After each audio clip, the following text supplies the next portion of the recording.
Welcome everyone. Thank you for joining us again for the Capstone project, where we interview senior researchers and connect the dots between individual research projects that they've done in their life to see the holistic picture of their career and its impact on Arizona agriculture. I'm here interviewing Rick Wood from the Wood Company consulting firm. He's been in farming for his whole life, and so has his father and his grandfather before him. He started his work in the greenhouse industry, where he worked on hydroponics, assessing the nutrient needs of plants. He then moved on to Wilbur Ellis and Blythe and Marana, and then he worked for Action Produce in 1979, where he continued to work his whole life as an entomologist and head grower, all throughout the 80s and 90s. He retired, but then came back to be a consultant for Sundance Farms. Rick, thank you for joining us today. Thank you for having me, Robert. So you've been working with drip irrigation for quite some time, correct? Yes, I actually saw some of the very first attempts at drip irrigation in Coolidge. The original drip that Mr. Wirtz put in at Sundance was actually a hard tube that laid down the bottom of the furrow. And any time you had to do any operation in the field, you had to roll the hose up, take it out of the field, and then put it back in. I'm really not sure where Howard was exposed to the subsurface drip, but he is the pioneer and godfather of subsurface drip irrigation in Arizona. Okay. And then along those same lines, Howard realized that he had to be able to till the soil above and beside the drip irrigation, and that led to all of his patents on the different tools that he built in order to till the soil. So what did the other growers think when they saw this for the first time? I think that everybody was very skeptical initially. Everybody was flood irrigation with tubes, and when I first started farming with my father, we were still on dirt ditches. So, everybody looked at it and they're going, oh, this will never work. But obviously, as the industry has changed with different polymers, the different emitters, the emitter spacings, and how to actually apply the water, drip irrigation is probably the finest method of applying nutrients and water to the crop because it's all in the root zone. So as the technology increased, as prices went down, as efficiencies went up, why isn't everybody in Arizona on drip right now? Well, that's a very good question. I think that the avenue of change, as long as we have plenty of water, why would you want to make that investment? You apply enough water, you can maximize the genetic capabilities of your crop, no matter what it is. But with our current water situations, and even the water situations in, say, the Safford area, where they were limited to the amount of water that they would be able to pump from the aquifer, and that really wasn't enough water to make, to optimize your crop. So we started putting that in. We started 20 years ago in Safford, putting in subsurface irrigation, and then the permanency of the subsurface irrigation for commodity crops that's where we're at now. The hard emitter that came from Israel, it's Netafim is the company, with its turbulent flow emitter, it didn't plug. The wetting pattern of the original tapes was like what they called a T-tape, and it was a hose with a hole and another hose sitting on top of it with perforations in it. Well, the wetting pattern from that is very linear. It'll go right straight down the line, whereas the hard emitter, for some reason, even though it has one orifice for the water to escape the tubing, it will actually spread sideways on the bed. So, and with that said, And Dr. Norton can attest to this. When we first put the drip in Safford, those guys were using in the neighborhood of, say, 6 to 7 acre feet of water to grow their cotton crops.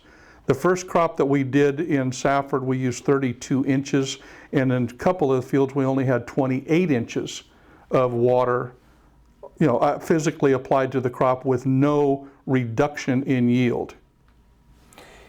In these areas, is water expensive or is it just not available? There was a lot of political turmoil, back in the late 90s, I guess is when it was. And even though you owned the well, you were only allowed to pump 4 acre feet of water, and then they'd shut your power off. So if you were needing, say, 6 acre feet of water, if you on all your farm, if you put half the farm in drip and were able to do it for 3, that gave you the extra 1 to 2 foot of water to farm conventionally. And that it was also, there was a lot of government help and government funding through the NRCS with the EQIP programs. And that's what a lot of the growers have taken advantage of. But you take central Arizona, I think that when the San Carlos irrigation project and then the Central Arizona project, everybody had water and it was cheap water, so why would you make that investment? But now that we are going to be limited, the San Carlos irrigation district is virtually non-existent anymore, and we're assuming that there's going to be a major curtailment in the Central Arizona project. So yeah, now people are going to have to do it or not farm at all. Or not farm at all, because it simply won't be there. It just won't be there. There is a cost associated with subsurface irrigation. I'm not sure what the costs are now, but I'm assuming it's going to be in that $2,500 to $3,000 range. And so marginal farming, having absentee landowners, who wants to make that kind of an investment? Mm-hmm. And so flood irrigation has been popular because it's relatively cheap. Yeah, right? Well, it's the way my grandfather did it, kind of an attitude. And I think that's more than anything else. That's the way we've always done it. Why make a change? Mm-hmm. Can I justify a $2,500 to $3,000 added investment? Because I don't think that we can get a significant increases in yield because of the new genetics in our crops. I mean, their genetic propensity or their genetic capabilities is going to be X. It's not like the old days when we grew, say, the Delta Pine 61 that would flower out, we'd make bolls and fertilize it again, and it would make a second and a third set. Yeah. I don't think that these new ones, once they cut out, they're done. Mm-hmm. In cotton. So you think that we're maximizing the genetics of the plant? I think we're maximizing the genetic potential of crops like cotton, crops like corn. I think you get 1 ear per plant or possibly 2, so it's the genetic propensity of the plant to do this. Now, if we can reduce water, then our input costs are different. But now, if we talk about, say, alfalfa, with alfalfa, we're selling sunshine and water. Mm-hmm. And in order to get the tonnage, you have to apply the water. What I've seen in alfalfa with subsurface irrigation is the longevity of the crop, because you're not flooding it and scalding it out. With flood irrigation, you're always looking at a feast or famine. You're either dry or you're totally saturated. With drip irrigation, you can constantly feed it just a little bit if you're engineered correctly. And being totally saturated is bad because roots need... The air is gone and the roots, the plant cannot respire anymore. So drip irrigation can create the perfect level of moisture in the soil, gives you more control? Well, I think that and it's the perfect delivery method. When we fertilize a crop, where does that fertilizer need to go? In order to be used by the crop, it has to go into the roots. Why not apply it in the root?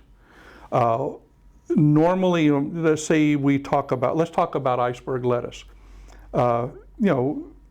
We side dress it, and then we have to water in order to push the fertilizer to the root zone of the plant. If you apply fertilizer through the drip, it is right in the root zone, and there's not as much leaching loss. I think that with drip irrigation, you could probably reduce your fertilizer, your liquid fertilizer or side dress by about 25%. And with fertilizer costs the way they are now, that is a major savings. Does it make sense to put, let's say, phosphorus fertilizer through the drip because we have such an issue with our soils tying it up with our high pH? I agree with that totally. The biggest issue is that the primary phosphate fertilizer that's liquid is the 1034O. And the green phos acid, because of the calcium in our water, it will precipitate out the calcium in our water and it'll plug the tape up. So you have to flush, and that is one of the things that Mr. Wirtz discovered is that you can't just run the water through the tape. You have to be able to get rid of any debris that is residing in the tape. When we build a system, early on we used sand media filters. And in order to adhere to the letter of the law for warranty purposes from the tape manufacturers, you had to filter to, if I'm not mistaken, 120 microns. And so you would use a 16 grit sand. Now the advent in the, with the new technology, we actually have screen filters now that will take us to that threshold.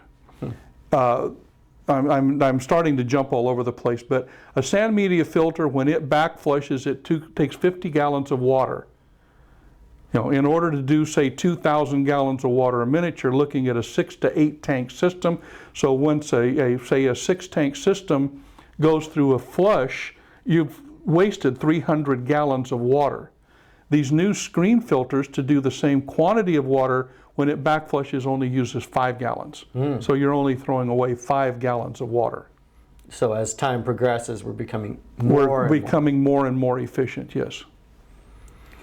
Now, Richard, I thought you really wanted to talk more about crops on the drip. So let's go back to the phosphate. In the sand, we actually are physically injecting the acid into the soil, right under the plant. But then we activate by adjusting the pH of the water down to, say, a 6.2 to 6.5, and that breaks the calcium phosphate bonds and makes the phosphate more available to the plant. So if you use, let's say, the 1034, maybe you want to include an acid in your treatment as well to keep it mobile? Inject it into the soil, don't run it through the tape. And then, you also want to, adjust the pH of the water because of our high calcareous water. You still have to adjust that pH. It makes all of your nutrients more available. With the, yeah. And would you recommend a sulfuric acid, enfuric?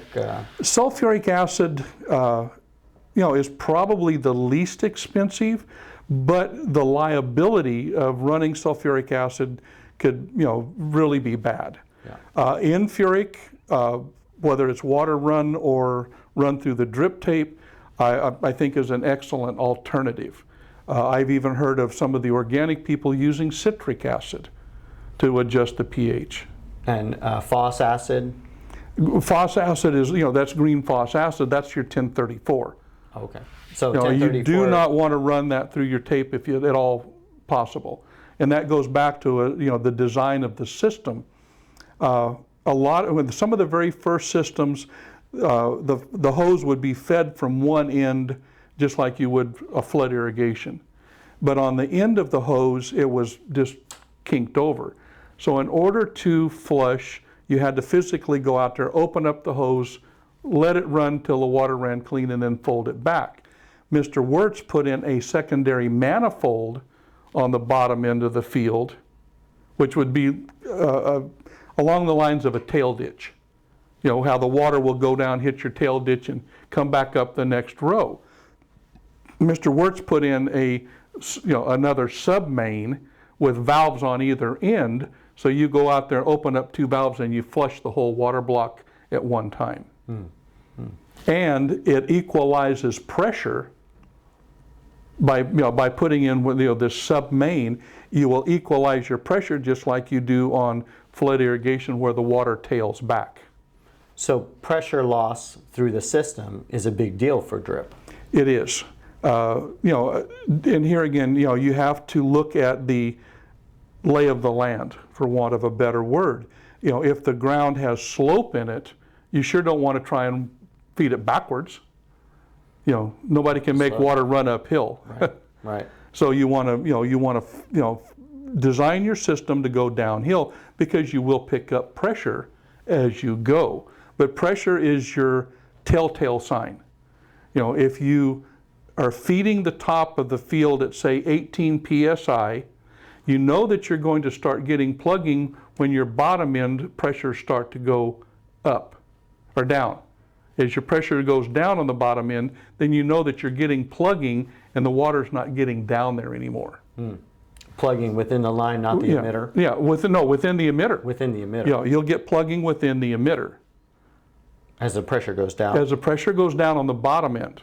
When you start losing pressure, that means that the water's not getting to the other end, so your pressure gauge doesn't show. Interesting. So what types of crops other than cotton have you tried drip irrigation on? I've had, probably 20 different commodities. Probably the most is iceberg lettuce. And iceberg lettuce, there's really no trick to doing it. You have to have the right cultivar in the right time.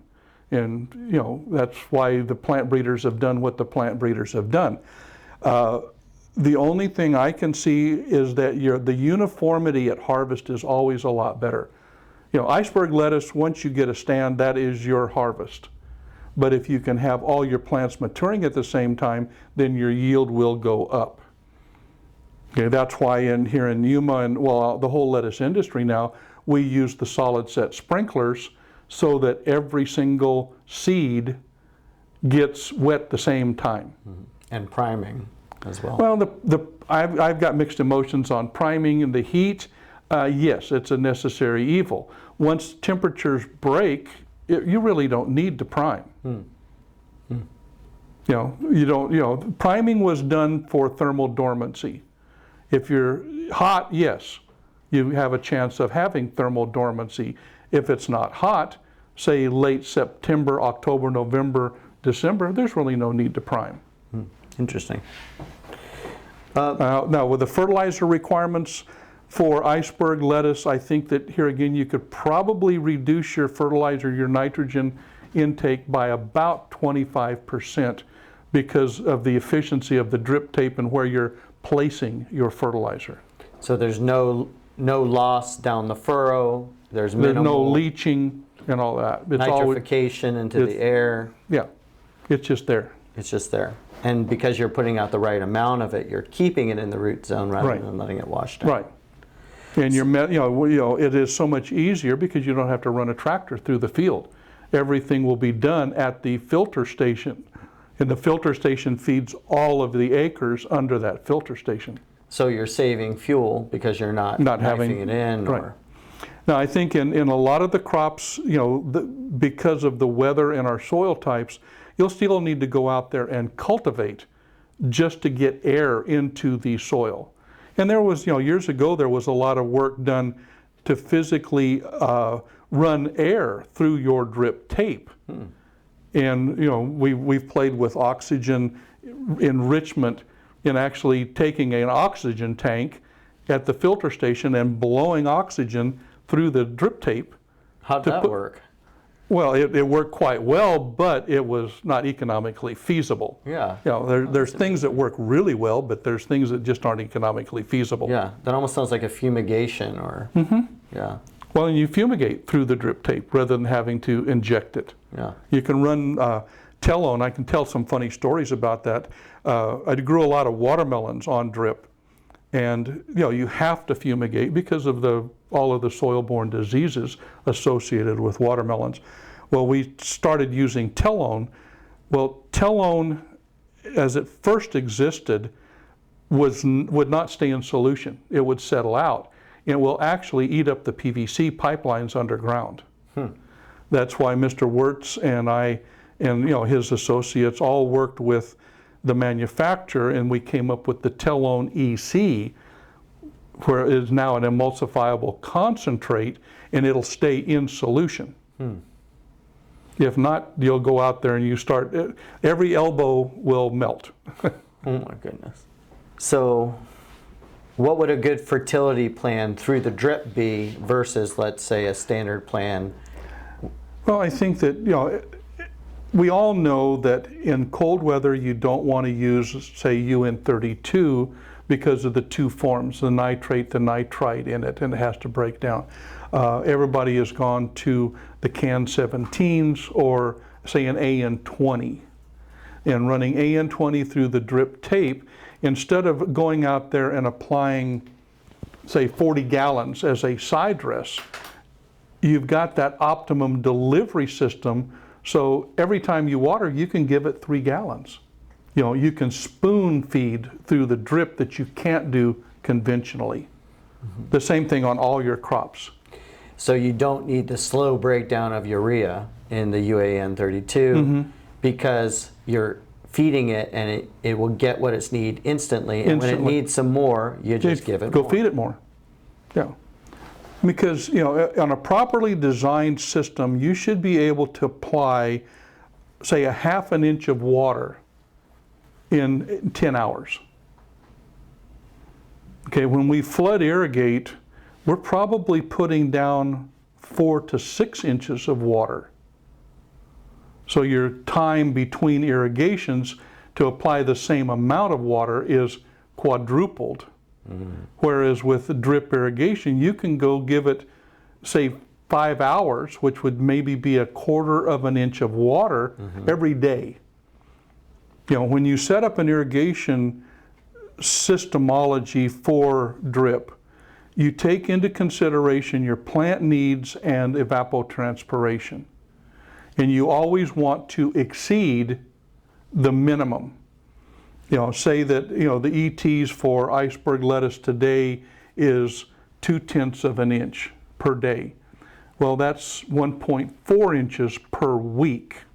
Well, you could, with drip, you can make that in 4 or 5 or 2 physical runs of water. Whereas with flood, you have to apply 4 inches and then wait. So you dry down for field then capacity. Then you go back to the feast or famine. Thank you, Rick.